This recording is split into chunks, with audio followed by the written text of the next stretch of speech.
अस्सलाम वालेकुम। उम्मीद है भाई के लेटेस्ट एपिसोड में आप सबको खुश आमदीद। आज भी हसब मामूल हमारे साथ फासलीम साहब मौजूद हैं, इनको दावत सुखन दी गई है। जी फासलाम वालेकुम। जी नाज़रीन, जैसे कि माजी में भी आपने देखा कि मौज़ूआत रिपीट हो के आते हैं, आज भी अनफॉर्चुनेटली सेम ही मौजू है जिसमें हम पाकिस्तान में अदालती निज़ाम के बारे में डिस्कस करेंगे कि इसमें जो इमरान खान बात करते थे वो उनका दावा बिल्कुल सही साबित होता है कि दो नहीं एक पाकिस्तान। उसकी वजूहात पे आज हम गौर करेंगे, वो क्यों कहते थे, आज वो खुद उसका शिकार है। तो उस पर हम सबसे पहले जो क्वेश्चन बनता है कि इमरान खान का जो तोशा खाना केस है उसको बड़े तकनीकी तरीके से तरतीब दिया जा रहा है। उसमें बड़ी उजलत में फैसला लेने की कोशिश की जा रही है। उसमें लोअर कोर्ट्स और हाई कोर्ट्स का एक जो मुआजना है उस पर आज हम फासलीम साहब से बात करेंगे कि ये दिलावर साहब हैं जो पाकिस्तान में जो हमारी लोअर कोर्ट्स हैं उसके एक वकील हैं, तो वो इसमें उनका केस सुन रहे हैं इमरान खान का तोशा खाना का। लेकिन उन्होंने अपील की हुई है हाई कोर्ट में भी इस्लामाबाद। उन्होंने आमिर साहब ने कह दिया कि मैं बीमार हूँ, या उसको लटका रहे हैं कि वो पता नहीं ये मिक्स कर रहे हैं, अवाम को धोखा देने की कोशिश कर रहे हैं। आप थोड़ा सा इस पर रोशनी डालें, हो क्या रहा है पाकिस्तान में? देखिए, असल में ये जो हो रहा है, मैं आपको उसकी एक बड़ी जो है ना एक आसान मिसाल देता हूँ। आपने पुरानी पंजाबी मूवीज़ देखी होंगी। पुरानी पंजाबी मूवीज़ में क्या होता था, उसमें दिखाया जाता था जो उस ज़माने में जो है 70s में 60s में जो वारदात होती थी, एक गाँव होता था, उसमें एक डाकू आता था और आके जो है वो चोरी और डाका जनी करता था और गाँव लूट के वापस चले जाता था। जो गाँव की आवाम थी, जिसके घर में जो है वारदात हो रही होती थी, वो रोते पिटते थे और बाकी चुप करके तमाशा देखते थे। और वो चंद लोग होते थे, 5-10 लोग होते थे और वो अपनी वारदात डाल के चले जाते थे।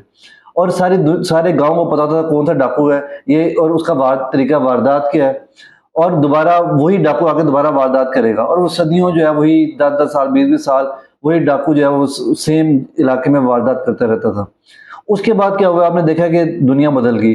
उसके बाद जरदारी और नवाज शरीफ जैसे डाकू आए कि ये इनका तरीका वारदात मुख्तलिफ था। ये जिन लोगों के साथ वारदात कर रहे होते थे यानी सामने नहीं आते थे, यानी तरीका वारदात क्या था कि अवाम के टैक्स पेयर के पैसों पे एक हुकूमत में आना और उसके करप्शन करना, मोटरवे बनाना उसमें से करप्शन करना, आईपीपी जो पावर प्लांट है बेनजीर ने बनाए उसमें से करप्शन करना, फिर नवाज शरीफ वगैरह ने किया, किक बैक्स जो की। और अवाम जो थी, अवाम इनके लिए नारे भी मारती थी। अब जो अवाम को लूट रहे होते थे, देखिए इसमें सबका एक एग्रीमेंट है। पूरे पाकिस्तान में आप किसी भी बंदे को उठा लें, 99.9 बल्कि 110% जो है ना लोग वो कहेंगे आपसे कि पाकिस्तान का निज़ाम आज तक ठीक नहीं चल रहा, हमारा निज़ाम बदलने की जरूरत है। नहीं, अशराफिया और एलीट कैप्चर तो कहते हैं इसको है, तो वो आप डिफाइन कर रहे हैं। अब देखिए अब हुआ क्या है, हम मुल्क आगे जाते हैं, वो तरक्की करते हैं और वो आगे वो ग्रो करते हैं। हम वापस पीछे वही सुल्ताना डाकू वाले ज़माने में चले गए हैं कि वो गांव में अब सरेआम वारदात हो रही है। यानी आप कोर्ट्स को देख लें, हाई कोर्ट को देख लें, सुप्रीम कोर्ट को देख लें। आप बेचारे शहरियार आफरीदी का आपने न्यूज़ सुनी होगी कि रात को उन्हें अड्यारा जेल से अगवा करके ले गए, पता नहीं है कि वहाँ कहाँ कौन ले गया। यानी अब मुल्क के अंदर कोई कानून कायदा नहीं है, क्योंकि जब दुनिया ग्रो की, यानी हमारे मुल्क से पहले जब अमेरिका वगैरह तो पहले ग्रो कर चुके हुए थे, तो वहां पे चोरी तो फिर भी हुई, लेकिन उनका तरीकाकार बदल गया। वह छुप के करते थे, लोग सामने नहीं करते थे क्योंकि उन्हें कानून का डर होता था। जंगल के कानून खत्म हुआ और कोर्ट्स आ गई और उन्हें डर होता था कि पकड़े गए तो हमारे खिलाफ फैसला आ जाएगा। पर अब हमारे मुल्क में बदकिस्मती से बनाना रिपब्लिक बन गया, किसी को कोई डर नहीं है। जो कुछ हो रहा है सरेआम हो रहा है, यानी आइन तोड़ा जा रहा है तो सरेआम तोड़ा जा रहा है। अब मैं आपके सवाल पे आता हूँ, ये दिलावर खान जज पे। आप देखेंगे एक जज है जिसकी जो पकड़ा गया उसकी फेसबुक पे इमरान खान के एंटी इमरान खान पोस्ट है, तो बनता तो ये था, बाइस्ड हो गया तो बनता तो ये था ना कि वो रिक्यूज करता कहता जी कोई और जज सुने, क्योंकि मुझे इस इंसान से पहले ही नफरत है तो मैं इंसाफ नहीं कर पाऊंगा। उसने रिक्यूज नहीं किया। पीटीआई ने उसके खिलाफ अपील इस्लामाबाद हाईकोर्ट में की और वहां पे जो एक टाउट बैठा हुआ है आमिर फारूक, पहले तो वो बीमार हो गया, उसके बाद वो केस ही नहीं सुन रहा। और देखिए एक और मजे की बात आप देखें, इस पहले भी जब आपने देखा होगा कि इसने फैसला दिया, जो दिलावर खान जो टाउट था उसने, तो जो इस्लामाबाद हाई कोर्ट है उसने बजाय उसके या तो आप उसके हक में फैसला दे देते कि दिलावर खान ने सिर्फ फैसला दिया ताकि सुप्रीम कोर्ट में अपील होती, लेकिन इस्लामाबाद हाई कोर्ट ने क्या किया कि उसने वापस उसी कोर्ट को भेज दिया ताकि बात सुप्रीम कोर्ट तक न जाए। क्योंकि जो जस्टिस बंदयाल है एक्सपोज तो हो चुका हुआ है, लेकिन बिल्कुल सारे कपड़े ना उसके उतरे, शायद अभी कमीज उतरी है, शलवार बाकी है। लेकिन अगर अब वो एक दिन आएगा, बल्कि उससे पहले, क्योंकि देखिए अल्लाह ताला वो कहता है ना कि अल्लाह ताला का वादा है कि अल्लाह ताला किसी को इस दुनिया से नहीं उठाता जब तक उसका ज़ाहिर और बातिन अयान ना किया जाए।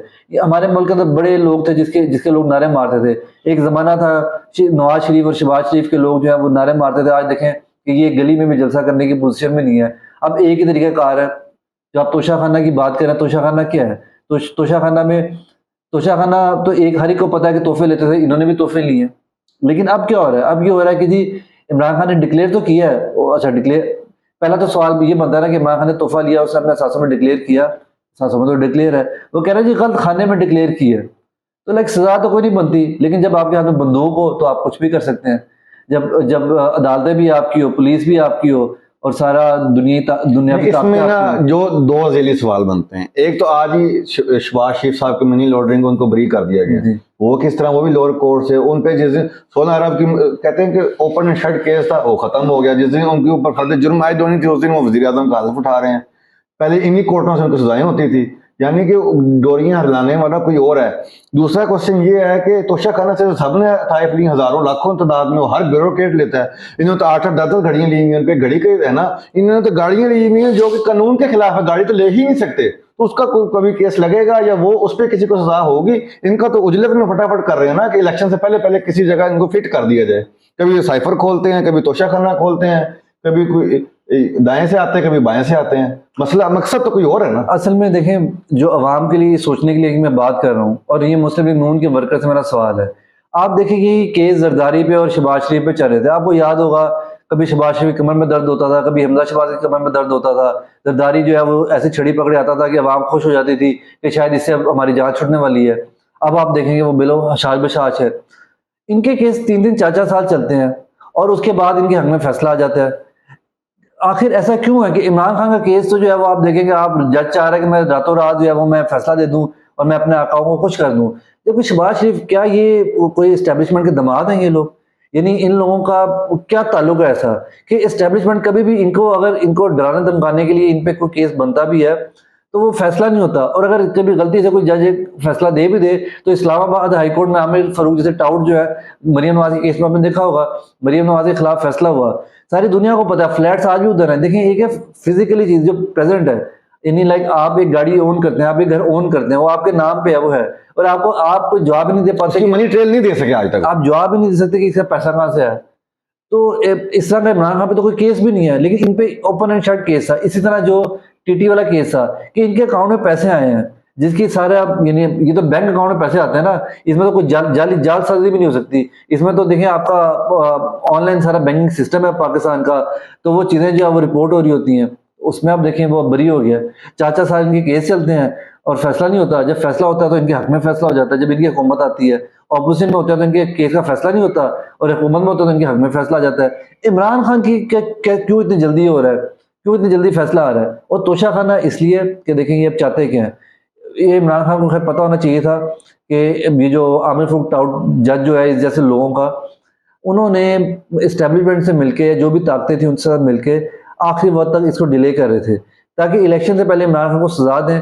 सजा देने के बाद इमरान खान को जेल में भेज दें। जेल भेजने के बाद 2 महीने जो है वो आमिर फारूक केस को लटकाई रखेगा, ऊपर सुप्रीम कोर्ट में जाने नहीं देगा, और 2 महीने इमरान खान जेल में रहेगा। उतने दिन में वो इलेक्शन हो जाएंगे। और ये देखे ना फहद, ये इलेक्शन और सियासत खेल रहे हैं। मुल्क का तो असल मसला तो मईशत है। अब वो देखें इस दफ़ा इसाक डार साहब की नहीं चल रही।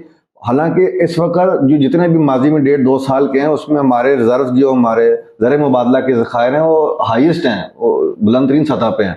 उसके बावजूद अगर रियल इफेक्टिव रेट देखा जाए, जो डॉलर तो कहीं रुकने का नाम नहीं ले रहा है। एक ही दिन में 4-4 5-5, इससे बेहतर तो सूरत हो ही नहीं।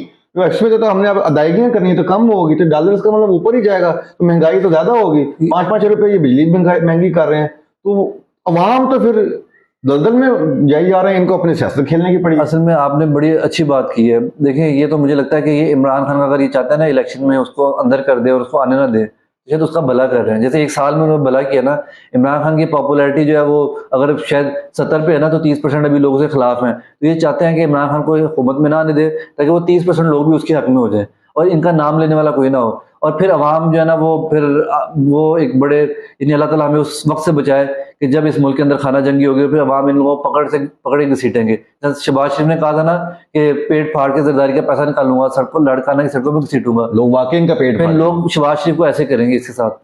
और इसके साथ इसके जो भाई और ये कहते हैं इमरान जरदारी भाई भाई, मरियम नवाज कहती थी। आज मैं नून लीग वालों से पूछता हूँ कि अगर जरदारी बुरा था, करप्ट था, तो आज वो किसका भाई है? इमरान खान का तो कभी भाई नहीं हुआ, ना कभी एडजस्टमेंट हुई, ना कभी था जरदारी ना सही, वो जो बिलावल साहब है वो तो है ही है, मरियम साहब जी, वो पता नहीं भाई है या बहन है वो। हाँ। अच्छा, दूसरे जो आपने ये बात की कि देखें बड़ी अलार्मिंग है, ये ऐसे ही है कि जब किसी आम इंसान के, देखिए एक तो मेरा पहले आपके सवाल में मुझे एतराज है, आपने कहा इस बारी इसहाक डार, इस बारी क्या मतलब? देखें इसहाक डार का आप टेलोन निकाल लें, जब भी इसहाक डार आया है पाकिस्तान में रिजर्व्स भी गिरे हैं, पाकिस्तान की एक्सपोर्ट्स भी नीचे मैं गई हैं, तो चल नहीं रही, पाकिस्तान इंपोर्ट भी बढ़िया है, चल इस वजह से नहीं रही। देखें इस बारी नहीं चल रही। मसला ये होता है कि एक दरख्त है, आप उसे 75 सालों से खा रहे हैं, अब वो दरख्त ने भी जवाब देगी, अब उसकी शाखें इतनी कमजोर हो गई हैं कि आप मजीद खाने की पोजीशन में नहीं है, आप मजीद खाएंगे तो दरख्त ही गिर जाएगा। तो पाकिस्तान की मिसाल भी ऐसी है। अब देखें कि जब आपके कोई एक नौकरी पेशा बंदा होता है, उसके अकाउंट में सैलरी आती है, तो जो पहली दूसरी तीसरी चौथी तारीख होती है ना, वो उस घर का, यानी आप कह लें आइडियल टाइम होता है, खुशहाल तरीन दौर होता है, क्योंकि उस टाइम बर्गर वगैरह भी खा सकते हैं, अपने बच्चे भी, सारा कुछ भी। जैसे जैसे आगे जाते हैं और अकाउंट नीचे आना शुरू होता है, तो उनका बुरा वक्त शुरू हो जाता है 20 तारीख के बाद। 20 तारीख के बाद। अब आप देखेंगे पाकिस्तान में जो कर्जे आने थे वो तो आ चुके हुए हैं, तो हमारा तो ये आइडियल टाइम अब होना चाहिए, लेकिन बदकिस्मती से डॉलर रुकने का नाम नहीं ले रहा, और किसी किस्म की कोई बेहतरी की उम्मीद नहीं है। तो मुल्क के साथ कर क्या रहे हैं हम? यानी देखें, जो लोग इमरान खान को हराना चाहते हैं, इमरान खान को तो आप कभी भी नहीं हरा सकते, वो जिंदगी में कभी नहीं हारा, ना अल्लाह ताला ने शायद उसको पैदा ही ऐसा किया है, ना आपके अंदर इतनी औकात है कि आप उसको हरा सकें। लेकिन प्रॉब्लम यह है कि पाकिस्तान हार रहा है। बदकिस्मती की बात यह है कि आप तो डूबेंगे, साथ आप पाकिस्तान को भी लेकर डूब जाएंगे। और शहबाज शरीफ वगैरह ने तो बाहर सासे बनाए हुए, ये तो बाहर भाग जाएंगे। इनके वर्कर्स का, इनके वोटर्स का क्या होगा? उनके लिए सोचने का मुकाम है कि वो क्या करेंगे। देखिए हामिद मीर, मतीउल्लाह जान, ये सारे जो इनके टाउट है, इनका तो देखिए वो इसलिए इनके हक में अभी भी बात कर रहे हैं, पता उनको भी सब है, लेकिन बात इसलिए कर रहे हैं कि उनका बिजनेस है, उनका तो बिजनेस ग्रो कर रहा है, उनके भी बाहर सासे बनने होंगे, ये भी और वो भी तो बाहर चले जाएंगे। जो इनके आम वर्कर्स हैं, वोटर्स हैं, उनका क्या होगा? उनके लिए सोचने का मुकाम है कि अपनी अनाओं से निकलें, फैक्ट्स पे बात करें, फैक्ट पे सोचें कि हमारे मुल्क किधर जा रहे हैं।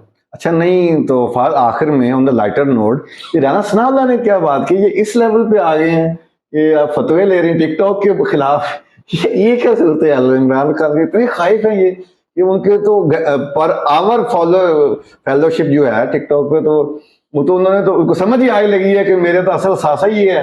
तो असल में शायद वो जो टिकटॉक पे जो अवाम मौजूद है, वो असल में हार्डकोर वोटर थे, या जो लाइकिंग डिसलाइकिंग करते थे नवाज शरीफ के साथ, या जो उनकी पार्टी का जो वोटर बेस थी वो वहां पे मौजूद थी, तो उनको अब वहां भी थ्रेटन उन्होंने कर दिया। देखिए असल में मसला ये है कि ये जो है ना, अगेन वही वाली बात है कि ये इतने डफर लोग हैं और पाकिस्तान पे कर रहा है इनका। अगर इन्होंने इसी तरह ही अपने कपड़े उतार के और बंदूक पकड़ के सामने आना था, तो जिस दिन इन्होंने रजीम चेंज करके इम्पोर्टेड हुकूमत आई है, उसी दिन सामने आ जाती। अब आपने 1 साल का टाइम दे दिया, अवाम अपना माइंड बना चुके हुए हैं, ये पुराना दौर नहीं है। आपने मीडिया से इमरान खान को बैन किया, अब इमरान खान के जो है वो मीडिया पे उसके पार्टी के लोग नहीं आ रहे, वो रिपोर्ट भी हैं। तो मुझे बताएं, इमरान खान की 1% भी पॉपुलैरिटी कम हुई? आप सर्वे तो करवा लें, अगर उसकी 1% भी पॉपुलैरिटी कम हुई है तो आपको इन सारा कुछ करने का फायदा हुआ। लेकिन अगर उल्टा उसकी पॉपुलैरिटी और बढ़ती जा रही है, तो फिर इस चीज का क्या फायदा हुआ? और देखें टिकटॉक, जो ट्विटर है और फेसबुक है, यहाँ पे ज्यादातर पढ़े लिखे लोग होते हैं, middle class, upper middle class होते हैं। इनका वोट वो होता है कि जो कि आप कह लेंगे रिजिड वोटर्स होते हैं, ये जिस तरफ होते हैं उसी तरफ ही रहते हैं, आप इनको बदल नहीं सकते। जो निचली क्लास है ना, वो निचली क्लास में प्रोबेबिलिटी अब तो उनमें भी कम होती जा रही है, लेकिन उनमें प्रोबेबिलिटी होती है कुछ वोट बदलने की, और वो सारे यूज करते हैं टिकटॉक। इसीलिए आपने देखा होगा कि इमरान खान का जो फेसबुक है, वो अगर एक वीडियो अपलोड होती है, वो बहुत अच्छी भी वीडियो हो, तो वो वीडियो जो है वो 40 लाख 4 लाख 5 लाख 6 लाख यहाँ तक जाती है व्यूज में। जबकि टिकटॉक में वो 1-2 दिनों में वीडियो जो है उसकी वो करोड़ों में चले गई है। यानी आपको जीतने के लिए 1.5 करोड़ वोट चाहिए, सारा 2 करोड़ वोट चले बहुत आप कर ले, 12 करोड़ वोटर है, जिनमें से टर्नआउट अगर हो तो आप 6-5 करोड़ वोट डालेगा, और जीतने वाला वो 2 करोड़ 2.5 करोड़ वोट लेके जो है वो जीत जाएगा। बाकी तो छोटी छोटी पार्टीज में डिवाइड भी होना है। तो अब इमरान खान की जब इस हद तक फॉलोइंग हो गई है, देखें आप, ये टिकटॉक की वजह से नहीं हुआ, टिकटॉक में तो वो 2 दिन से है। इमरान खान से अब लोगों को एक एफिलिएट कर रहे हैं। जुनून, जिसे हम कहते हैं ना, एक जुनून होता है, जुनून की हद तक लोग उसके साथ अब अटैच हैं। अब आप कुछ नहीं कर सकते उसका। इसलिए मैं आपसे कह रहा हूँ कि आप ये जो आपने मतलब मजाक किया कि उलमा जो है उसके खिलाफ फतवा देंगे, ये नौजवानों को बेकार है टिकटॉक, ताकि आप उसको बैन कर सकें। हालांकि उलमा ने तो फतवा दिया कि जो ला इलाहा का मतलब इमरान खान ने लोगों को समझाया, मौलवी नहीं समझा सके। देखिए मैं आपसे सिंपल आपको मैं एक बात बताता हूँ। जैसा फिरौन ने कहा था ना, फिरौन ने तो आने वाले कहा था बच्चों को मार दो। आप जितने पाकिस्तान के नौजवान है ना, आप उनको भी मार दें। इमरान खान अब लोगों के डीएनए में जा चुका हुआ है। जो उनके आगे बच्चे पैदा होंगे ना, वो भी आपके खिलाफ होंगे। आपका वक्त गुजर चुका हुआ है। लेकिन आपसे सिर्फ हाथ जोड़ के आपसे एक सिर्फ दरख्वास्त है कि आप अपना तो बेड़ा गर्क कर ही रहे हैं, लेकिन खुदा का वास्ता पाकिस्तान का बेड़ा गर्क ना करें। आप तो डूबेंगे, लेकिन आप पाकिस्तान को डुबोने के चक्कर में हैं। इमरान खान को आप नहीं हरा सकते। आज मैं आपको लिख के देता हूँ, आप जो मर्जी कर लें, इमरान खान का आप कुछ नहीं बिगाड़ सकते। अल्लाह उसके साथ है, अवाम उसके साथ है। वो जो कहते हैं ना, एक वो मुहावरा था जो हम अपने मैट्रिक में पढ़ते थे कि जुबान खल को नकारा खुदा समझो। तो आप अवाम की आवाज समझें। ये अवाम का दिल जो है ना, वो कोई नहीं बदल सकता, वो अल्लाह बदलता है। तो अल्लाह ने लोगों के दिल बदल दिए हुए हैं। ये जो लोग आपके लिए नारे मारते थे, आप लोगों के करप्शन करते थे, आप उनके पैसों से आप बड़ी बड़ी गाड़ियां, बड़े बड़े महल, और फिर पाकिस्तान से बाहर आपने महल बना लिए, लेकिन वो आपके नारे मारते थे। अब वो वक्त गुजर चुका हुआ है, लोगों को समझ आ गई है। उनके अल्लाह ताला ने उनकी, देखें वो नबी सल्लम को, जब आपने वो एक बड़ा मशहूर वाकया कि जब नबी सल्लम को फरिश्तों ने कहा कि आप अगर हुक्म दें तो हम पे पहाड़ बस्ती पे गिरा दें, तो नबी सल्लम ने कहा कि मना कर दिया, और उन्होंने कहा कि शायद इनकी आगे वाली औलादें हैं वो दीन हक पे आ जाएं। तो हमारे बड़े तो जो थे वो आपके इश्क में मुब्तला थे, और आपकी जायज नाजायज हर बात पे लब्बैक कहते थे। लेकिन जो उनकी औलादें, उन्होंने अल्लाह ताला ने उनके दिल बदल दिए हैं। आप नौजवानों में जो है ना, वो सर्वे करवा के देख लें, 40 साल से नीचे अवाम में आप सर्वे करवा के देख लें, 2% भी आपका वोट हुआ ना, तो आप फिर भी कहें आप खत्म हो चुके हुए हैं। जी नाज़रीन, आपने हमारी गुफ्तगू समाअत फरमाई। इस पे अपने आरा का कमेंट्स के जरिए इजहार कीजिए और हमें दीजिए इजाज़त। अल्लाह हम सबको हामी और नासिर हो। अल्लाह निगहबान।